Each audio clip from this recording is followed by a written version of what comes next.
अस्सलाम वालेकुम। तहसील कैदाबाद वाले जहाँ ही सर्दियाँ शुरू होनियां अल खिदमत फाउंडेशन अमीर वाले दे जितने कारकुन हैं अपनी जनाब फ़ौरन तैयारी शुरू कर देंगे। तैयारी उन्होंने के होंदी है सर्दियों के वास्ते यतीम गरीब बच्चों वास्ते जनाब जुतियाँ कपड़े टोपी दस्ताने जर्सी तक जड़ा ना यतीम गरीब बच्चन जड़ा ना खरीद के देंगे।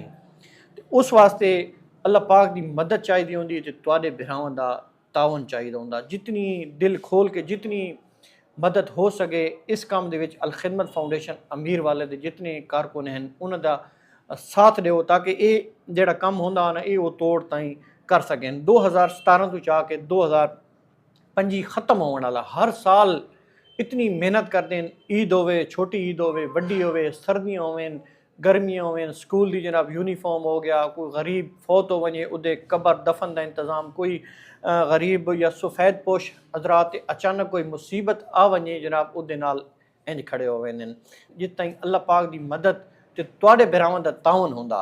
अल्लाह पाक की तरफों दुआ करने अल्लाह पाक तुहानूं इंजार हे जे कम्मां ते लावण दी तौफीक अता फरमावे। तो इस टाइम तुहाडे फंड की शिद्दत नाल ज़रूरत है। ये महीना ख़त्म होने 25 तारीख तो चाह के 30 तारीख ताईं जड़ा ना ये काम उन्हें मुकम्मल करना।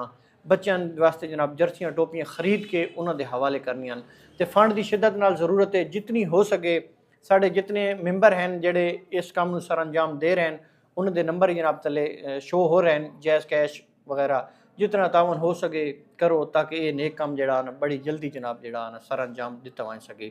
बाकी तहसील कैदाबाद वाले अच्छा काम है वीडियो वेख के शेयर ज़रूर कर